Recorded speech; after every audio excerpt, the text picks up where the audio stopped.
శ్రీగురుభ్యో నమః. ఓం గం గణపతయే నమః. ఐం సరస్వత్యై నమః. ఓం శ్రీమాత్రే నమః. హరి ఓం.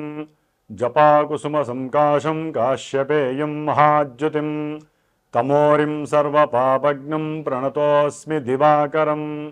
ఓం శ్రీ సూర్యనారాయణ స్వామినే నమః.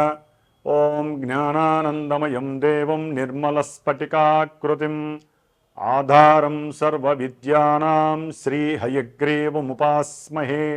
శ్రీ హయగ్రీవాయ నమః.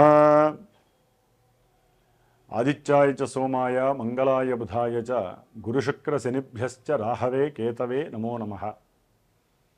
వీక్షిస్తున్నటువంటి ప్రేక్షకులందరికీ కూడా సూర్యాది నవగ్రహాల యొక్క అనుగ్రహము కలిగి అందరికీ కూడా ఆయురారోగ్య అష్ట ఐశ్వర్యములు కలగాలని అనుకున్నటువంటి మన ప్రాప్తి అంటే మనస్సంకల్ప ప్రాప్తి లభించాలని కోరుకుంటూ మరి ఈ నవంబర్ మాసంలో నవంబర్ 16వ తేదీన సూర్య భగవానుడు గ్రహాలకి అధిపతి, సమస్త జీవులకి కూడా ఆరోగ్యాన్ని జీవాన్ని ఇచ్చేటటువంటి ఆ సూర్యుని యొక్క సంక్రమణం ఈ నెల నవంబర్ 16వ తేదీన నీచస్థితి రాశి అయినటువంటి తులారాశి నుంచి మిత్రరాశి అయినటువంటి ద్వాదశ రాశుల్లో అష్టమ రాశి అయినటువంటి కుజక్షేత్రములో అనగా వృశ్చిక రాశిలో రవి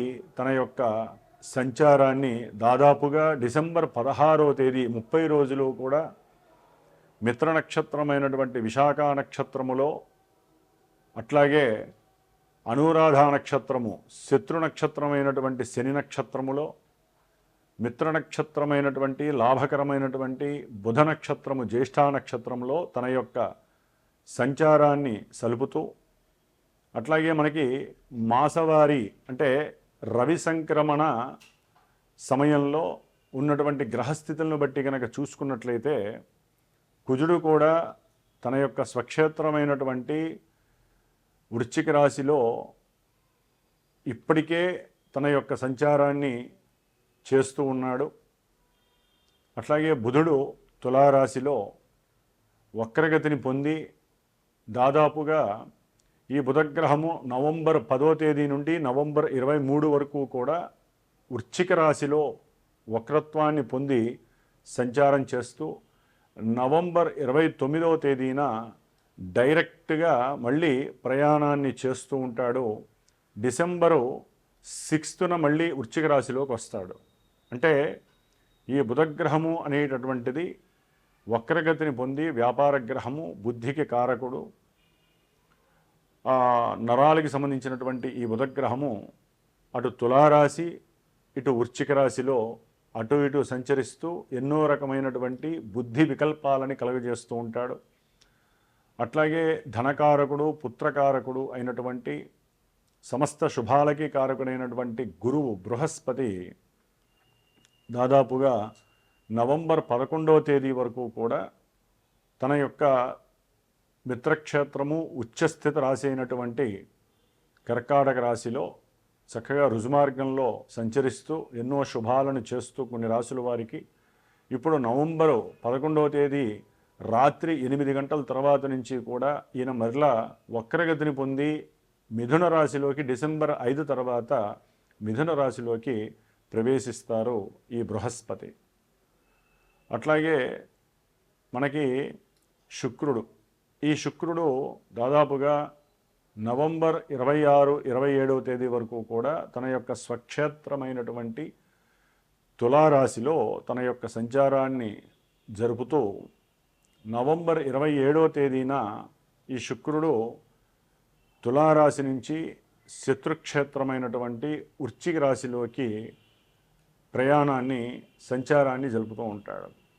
ఈయన మరి దాంపత్యకారకుడు, వివాహకారకుడు, వీర్యకారకుడు, సమస్త భోగభాగ్యాలకి, ధనానికి, గోల్డ్ జ్యువెలరీకి సంబంధించినటువంటి వాడు ఈ శుక్రుడు. అట్లాగే శని భగవానుడు, ఈయన గురుడు యొక్క రాశి అయినటువంటి మీనరాశిలో ప్రయాణాన్ని చేస్తూ వక్రత్వంతో ప్రయాణం చేస్తూ ఈ నవంబర్ 28వ తేదీ నుండి డైరెక్ట్ మోషన్ అంటే రుజుమార్గంలోకి ప్రయాణం చేస్తూ ప్రారంభం చేస్తాడు. దాదాపుగా మార్చి వరకు ఆయన పూర్వభాద్ర నక్షత్రంలోనే ఉంటూ ముందుకు జరుగుతూ ఉంటాడు. ఇప్పటి వరకు కాస్త ఊపిరి పీల్చుకున్న కొంతమందికి మరలా ఏలినాటి శని, అర్ధాష్టమ శని ప్రాబల్యాలు ప్రారంభమవుతాయి. మార్చి వరకు కొంతవరకు పర్వాలేదు, మార్చి నుంచి కొంత మళ్ళీ ఇబ్బందులు ఎదురయ్యే అవకాశాలు ఉంటాయి వీరికి. అట్లాగే రాహువు ఈ నెల నవంబర్ 23వ తేదీన అదే కుంభరాశిలో ఉంటూ పూర్వభాద్ర నక్షత్రంలోంచి తన యొక్క సొంత నక్షత్రమైనటువంటి శతభిష నక్షత్రంలోకి ప్రవేశిస్తున్నారు. ఇది కొన్ని రాశుల వారికి ఆగమ్య గోచరంగానూ ఎన్నో ఇబ్బందులు పెడుతూ అనారోగ్య బాధల్ని, మానసిక విపర్యాలని, చింతిత బాధల్ని ఎక్కువ చేసే పరిస్థితి ఎదురవుతుంది. కష్ట నష్టాలు కూడా కలిగే అవకాశం ఉంటుంది ఈ రాహువు ఇక్కడ ఉండడం ద్వారా. అట్లాగే కేతువు పూర్వ ఫల్గుని నక్షత్రంలో సింహరాశిలో ఉన్నాడు. ఆయన దాదాపుగా ఇంకా కొన్ని నెలల వరకు అదే నక్షత్రంలో అదే రాశిలో సంచరిస్తూ ఉంటాడు. ఈ విధంగా ఈ నవంబర్ మాసంలో గ్రహాల యొక్క సంచార స్థితుల్ని కనుక గమనించినట్లయితే కొంత ప్రభుత్వపరమైనటువంటి అట్లాగే మిలిటరీ వ్యవస్థ, పోలీస్ వ్యవస్థకి సంబంధించి కర్మాగారాలు, బొగ్గు గనులు, ప్రయాణాలకు సంబంధించినటువంటి ప్రమాదాలు, గవర్నమెంట్ లీడర్స్కి సంబంధించి కొన్ని అనుమానాలు, అవమానాలతో కూడినటువంటి అపవాదులు కలగటము, అట్లాగే గవర్నమెంట్ వ్యవస్థలో కొంత నిర్వీర్యకరమైనటువంటి పరిస్థితులు. ఎందుకంటే ఇక్కడ రవి కుజులు ఇద్దరు, ఇటు మహారాజు ఇటు ధైర్య సాహసాలకి మూలకారకమైనటువంటి శక్తియుక్తులు కలిగినటువంటి కుజగ్రహం, ఈ ఇరువురు స్నేహితులై ఒకే రాశిలో ఉండటం కొంత ఉపయోగకరమైనప్పటికీ కూడా ఆవేశము, మూర్ఖత్వము, మొండి వైఖరి, అట్లాగే రెండు అగ్నితత్వపు గ్రహాలైనటువంటి రెండు గ్రహాలు జలతత్వపు రాశిలో ఉండటం ద్వారా కాస్త నీటికి సంబంధించినటువంటి ఎన్నో రకాలైనటువంటి గండాలు, ఆపదలు, ఇబ్బందులు, అట్లాగే అకస్మాత్తుగా కొంత పిడుగులు, ఉరుములతో కూడినటువంటి వర్షాల వలన కూడా కొన్ని ఆకస్మిక దుస్సంఘటనలు కలిగే అవకాశాలు ఉంటాయి. ప్రభుత్వ పరంగా, పోలీసుల పరంగా, మిలిటరీలో కొంత దాచి ఉండాల్సినటువంటి కొన్ని విషయాలని బహిర్గతం చేసేటటువంటి ఇబ్బందులు కలగటము, వీటి వలన కూడా వ్యవస్థల్లో, గవర్నమెంట్కి సంబంధించిన కొన్ని వ్యవస్థల్లో ఇబ్బందులు కలగటము, రవి బుధ కుజులు కలవటం ద్వారా కూడా కొంత చర్మ సంబంధిత రోగాలు, అట్లాగే అనారోగ్య ప్రమాదాలు, అనారోగ్య సమస్యలు, కొన్ని సమస్యాత్మకమైనటువంటి పరిస్థితులు, ఆరోగ్యపరంగా కొంత డల్నెస్ కలగటము, ఇవన్నీ కూడా ఈ అష్టమ రాశి అనేటటువంటిది మృత్యురాశి కాబట్టి ఆ స్థానంలో ఆరోగ్యకారకుడైనటువంటి సంతానానికి, లలిత కళలకి, అట్లాగే గవర్నమెంట్ వ్యవస్థలకి సంబంధించినటువంటి అధికారులకి సంబంధించి, అట్లాగే అధికారులందరికీ అధికారాన్ని చేజిక్కించుకున్నటువంటి లీడర్స్కి, అంటే పెద్ద పెద్ద వాళ్ళు, అది ఎమ్మెల్యేలు కావచ్చు, ఎంపీలు కావచ్చు, సీఎంలు కావచ్చు, పిఎంలు కావచ్చు, ఎవరికైనా సరే కొంత ఈ రాశిలో ఆ సూర్యుడు మరి అనురాధ నక్షత్రంలోకి వచ్చినప్పుడు ఒక 15 రోజుల పాటు దాదాపుగా ఒక 20వ తేదీ నుండి 5వ తేదీ వరకు కూడా కొంత ఇబ్బందులు తారసపడే అవకాశం ఉంటుంది. గురువు యొక్క దృష్టి వలన కొంత కంట్రోలింగ్ పరిస్థితి ఉంటుంది. ఏదేమైనప్పటికీ పెద్ద గ్రహాలైనటువంటి గురుడు, శని, అట్లాగే రవి కుజులు వీళ్ళందరూ మరి జలతత్వ రాశిలో ఉండటం అనేది కొంత ఇబ్బందికరమైనటువంటి పరిస్థితులు కలుగుతాయి. గవర్నమెంట్లో ఒక రాష్ట్రానికి సంబంధించిన గవర్నమెంటు, ఇంకొక రాష్ట్రానికి సంబంధించినటువంటి గవర్నమెంట్కి సంబంధించి జల విద్యుత్తుకి సంబంధించినటువంటి నీటికి సంబంధించినటువంటి వ్యవహారాలలో కొన్ని ఇబ్బందులు సెంటర్కి తలకాయ నొప్పిగా మారే అవకాశం ఉంటుంది.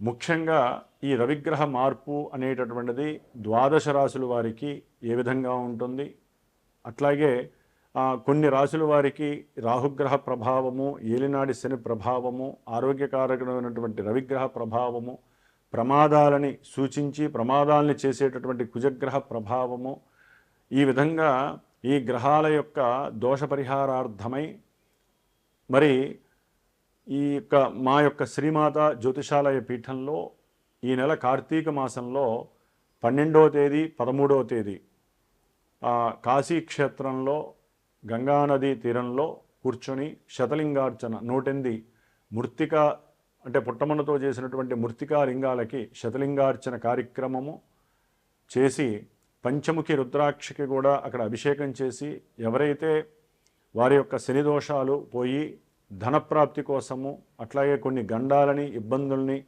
తొలగించుకోవడానికి పరమేశ్వరుడు యొక్క అనుగ్రహం కాశీ విశ్వేశ్వరుడు యొక్క అనుగ్రహము పొందటానికి ఎవరైతే మనస్ఫూర్తిగా సంకల్పిస్తారో వారు మా పీఠానికి ఫోన్ కానీ వాట్సాప్ మెసేజ్ కానీ చేసి వారి యొక్క గోత్రనామాదులతో తగినటువంటి దక్షిణని చెల్లించి చక్కగా మీరు కూడా ఆ యొక్క ఈశ్వరారాధనలో పార్టిసిపేట్ చేసే అదృష్టాన్ని తీసుకొని ఆ ప్రసాదాన్ని పొంది ఆరోగ్యము ఐశ్వర్యము ఇవి పొందేటటువంటి పరిస్థితిని తీసుకోగలుగుతారని, అట్లాగే ఈ ద్వాదశ రాశుల వారికి ఈ నవంబర్ 16 నుంచి డిసెంబర్ 16 వరకు ఏ రాశుల వారికి ఈ గ్రహాల యొక్క మార్పులు స్థితిగతులు ఏ విధమైనటువంటి పరిస్థితులను కలుగజేస్తాయో తెలుసుకుందాం. మకర రాశి వారికి ఈ మాసము నవంబర్ 16వ తేదీ నుండి డిసెంబర్ 16వ తేదీ వరకు కూడా చాలా అనుకూలమైనటువంటి కాలం నడుస్తుందని చెప్పవచ్చు. అష్టమాధిపతి అయినటువంటి రవి లాభస్థానంలోకి వస్తున్నారు వృశ్చిక రాశిలోకి. ఆల్రెడీ వృశ్చిక రాశిలో కొన్ని రోజుల క్రితమే కుజగ్రహము కూడా వచ్చి ఉండటం వలన ఆకస్మికంగా పిత్రార్జితము మాత్రార్జితము ఆస్తులుగా పాస్తులుగా రావటము, స్థిరాస్తులు వీరికి అఖండమైనటువంటి యోగాన్ని కలుగజేస్తున్నాయి. రవి కుజుల యొక్క లాభస్థాన స్థితి. బుధుడు కూడా ఈ యొక్క స్థానంలో కొన్ని రోజులు ఉండడం ద్వారా వక్రించి ఉన్నప్పటికీ ఆయన యొక్క అనుగ్రహం కలుగుతోంది. చేసే వ్యాపారాదుల్లో మీరు ఏదైనా పెట్టుబడి పెట్టినటువంటి కొంత సొమ్ముని తీర్చగలిగే స్టామినా, దానికోసము మీకున్నటువంటి స్థిరాస్తులు లేదా చరాస్తుల్ని అమ్మేసి అఖండమైనటువంటి లాభంతో అమ్మేసి ఆ యొక్క అప్పుని తీర్చివేసి మళ్ళీ మిగిలినటువంటి డబ్బుతో కొత్త వ్యాపారాన్ని మీరు ప్రారంభం చేసే పరిస్థితి కూడా కనిపిస్తోంది.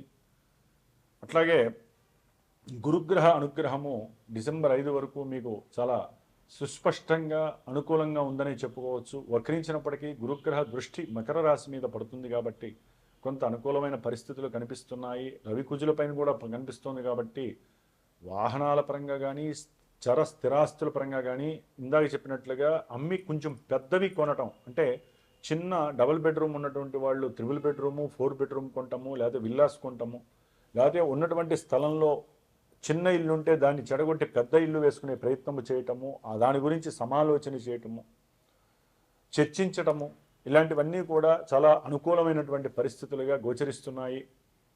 ధనపరంగా బాగుంటుంది. అట్లాగే ఎవరైనా ప్రేమికులు ఉన్నట్లయితే కనుక ప్రేమ సంబంధిత విషయాలలో చాలా చక్కటి అనుకూలతలు కలుగుతున్నాయి. నెల 27 నుంచి తల్లిదండ్రులు ఒప్పుకోవటము, గృహంలో మంచి వాతావరణం కలగటము జరుగుతోంది. జన్మజాతకంలో గనక అనుకూలమైన పరిస్థితులు ఉంటేనే ఈ యొక్క ప్రేమ పెళ్ళిళ్ళు అనేటటువంటివి చాలా స్పష్టంగా చక్కగా వెళ్ళిపోతూ ఉంటాయి. గోచారము 1 నెల వరకే పనిచేస్తుంది, అది కొన్ని రోజులే. మళ్ళీ వారు నక్షత్రాలు మారుతూ ఉంటారు. ఆ గ్రహాలు మారినప్పుడల్లా యూటర్న్లు డైవర్షన్లు చాలా వస్తూ ఉంటాయి. ఏదేమైనప్పటికీ ఈ నెల రోజులు రవి యొక్క బలము కుజగ్రహ బలము చాలా స్పష్టంగా మీకు మకర రాశి వారికి అనుకూలంగా ఉంది. గురుగ్రహ బలం ఉంది, శనిగ్రహ బలం ఉంది.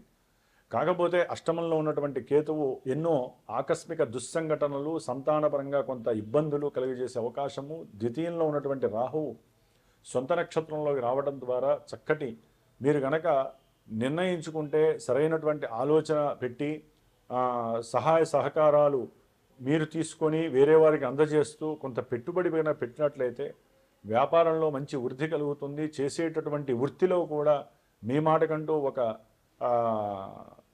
మంచి అనుకూలతలు కలుగుతాయి. మీకున్నటువంటి నేర్పు, స్వయం కృషి, పట్టుదల అవన్నీ కూడా ఇప్పుడు ఫ్రేమ్లోకి వస్తాయి. కాబట్టి ఎటు చూసినా కూడా మకర రాశి వారికి ఒక్క అష్టమకేతు అనేటటువంటి దోష ప్రభావం, ద్వితీయ రాహు దోష ప్రభావం ఉంది. కాబట్టి మీరు సుబ్రహ్మణ్యేశ్వర స్వామి యొక్క అనుగ్రహం పొందటానికి ఆయన యొక్క అష్టోత్తర శతనామాదులు జపిస్తూ ఉండండి. చక్కటి జీవితం మీ వశం అవుతుంది 4 రోజులు. ఓం నమో నారాయణాయ.